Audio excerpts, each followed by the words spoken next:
bocil main api, terbakar hatinya yang sepi. Air mata darah bercampur keringat, bumi dipijak milik orang. Ini bukan perkara baru, tapi warga asing dah lama rompak tanah dalam bumi Malaysia.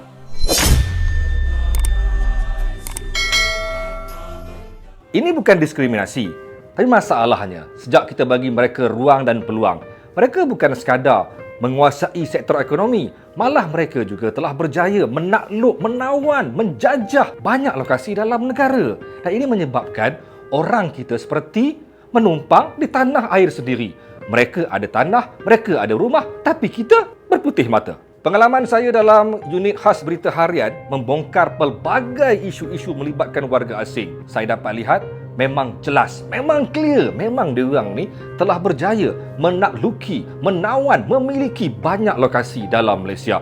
Mereka menjadi raja di banyak tempat. Tahu tak Jalan Silang? Siapa yang pernah pergi ke Jalan Silang? Jalan Silang ni berhampiran dengan Pudu. Dulu, tempat ni popular dengan Metro Jaya zaman-zaman 90-an dulu. Tapi sekarang ni, kalau korang pergi, korang akan rasa macam korang warga asing di bumi Malaysia. Dari hujung ke hujung, dikuasai sepenuhnya oleh warga Bangladesh. Malah, semua sektor ekonomi dikontrol oleh mereka di Jalan Silang. Korang pergilah tengok. Korang akan rasa macam, ini Bangladesh ke bumi Malaysia ni? Dan yang paling buruk sekali, diorang ni bukan sekadar menguasai ekonomi. Diorang juga ada buka pusat pelacuran Bangla for Bangla. Orang Malaysia nak masuk, jangan buat gila. Itu memang untuk warga mereka. Gila tak diorang ni? Dah kuasai ekonomi, kuasai tempat, buat pula jenayah yang tak masuk akal. Okey, korang pergi pula ke area Gombak. Tahu tak? Korang terkejut gila. Rumah banglo mewah, banglo yang besar-besar di atas bukit di area Seri Gombak, di area Sungai Kertas. Tahu tak? Itu bukan rumah orang kita. Itu bukan rumah orang Melayu kita. Bukan rumah orang Malaysia pun. Difahamkan itu rumah warga asing yang telah pun memiliki PR. Menjadi penduduk tetap dalam bumi Malaysia. Tapi yang hebatnya, mereka berjaya menakluk, menawan dan menjadi antara kuasa besar, antara orang kaya dalam kawasan Gombak. Bukan sekadar Sungai Kertas sahaja. Saya difahamkan area Taman Harmoni, area Sungai Cincin juga antara tempat yang mereka menjadi kuasa besar, orang kaya, orang mewah di kawasan itu. Difahamkan ramai yang ada PR kat sana. Apa cerita? Dalam satu pembongkaran yang saya buat di area Seri Petaling, ada satu pasar raya kat sana tau. Hebat, menakjubkan. Tak pernah saya tengok dalam pasar raya ada banyak pusat urut, pusat perjudian yang dikawal oleh warga China. Ini bukan sekadar rumah urut biasa-biasa, tapi mereka melaksanakan aktiviti pelacuran yang sangat besar di tingkat 2 pasar raya di Seri Petaling. Wow, bukan sekadar menguasai ekonomi, bukan sekadar menawan bumi Malaysia, mengambil tanah kita. Mereka juga begitu sombong, begitu belagak, begitu berani menjadi kuasa besar industri pelancuran dalam bumi Malaysia. Gila kan? 2 wanita tempatan menetap bersama lelaki warga Afrika ini. Keluar. Kenapa kau orang ada di sini ni? Pada tahun 2016 lebih kurang, saya ada buat satu pembongkaran bersama dengan AADK, Agensi Anti Dadah Kebangsaan. Time tu, saya memohon kebenaran untuk membongkarkan tentang masalah pendatang asing dari Afrika yang menjalankan aktiviti pengedaran dadah di kawasan Nilai dan Mantin. Saya minta kepada diorang untuk benarkan saya bermalam menyewa satu apartmen di kawasan Mantin. Saya nak tinggal selama sebulan, nak tengok adakah benar berlaku aktiviti yang sangat-sangat tidak bermaruah oleh warga Afrika. Benda itu disahkan memang berlaku. Cuma atas faktor keselamatan saya tidak dibenarkan untuk menyewa di sana. Kerana difahamkan mereka ini bukan sekadar mengedar dadah, tapi mereka juga sangat berbahaya, bergaduh dan boleh menyebabkan pelbagai masalah kepada orang kita. Difahamkan mereka ini juga menggunakan pas pelajar, hanya bertopengkan pelajar bagi menjalankan aktiviti pengedaran dadah yang sangat besar berlaku di kawasan Mantin dan juga Nilai. Kawasan kolej yang sangat popular di kawasan Mantin. Ish, gila ni. Gila ni.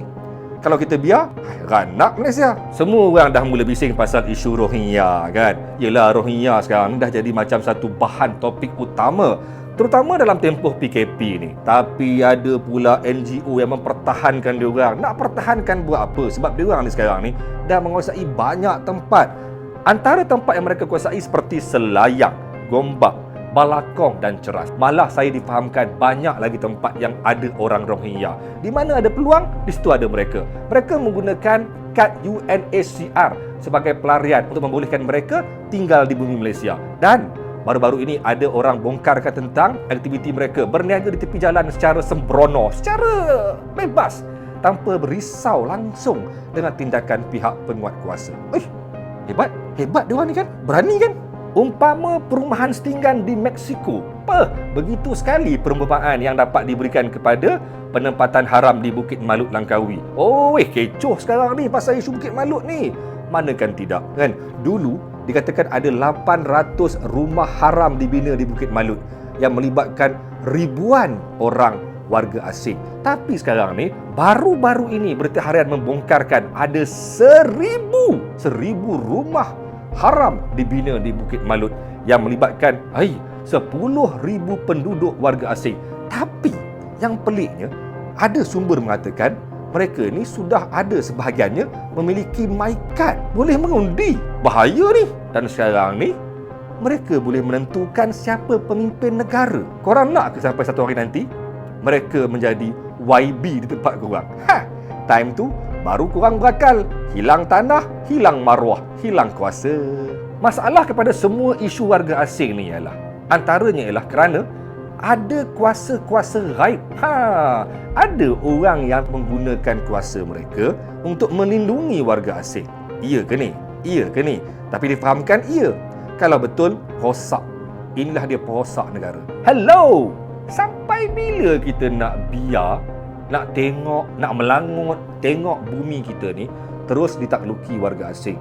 Sedangkan kita ni kena menyewa rumah, bersusah payah nak beli tanah, tapi dia orang dengan sewenang-wenangnya merampas tanah bumi kita. Kepada NGO-NGO yang sedang nak tunjuk hero, nak belagak sangat, nak menjadi hero kepada warga asing, udahlah tu. Udahlah.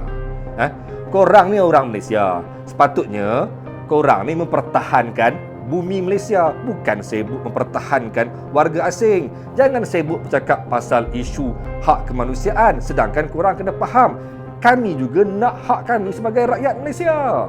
Kalau korang rasa korang bagus, pertahankan kami dulu sebelum mempertahankan warga asing. Jangan sampai lagu warisan bumi dipijak menjadi milik orang menjadi kenyataan. Sesuatu perlu dilakukan segera sebelum bumi Malaysia terus ditakluki, terus ditawan oleh warga asing. Jangan sampai satu hari nanti kita hilang kuasa, kita hilang semuanya. Kalau anda rasa setuju dengan apa yang saya sampaikan, jangan lupa komen di bawah, klik dulu subscribe dan jangan lupa tekan butang loceng, nyatakan komen anda dan sila share video ini supaya ramai orang tahu apa warga asing telah buat di bumi Malaysia. Semoga berjumpa lagi. Assalamualaikum dan salam pencerita.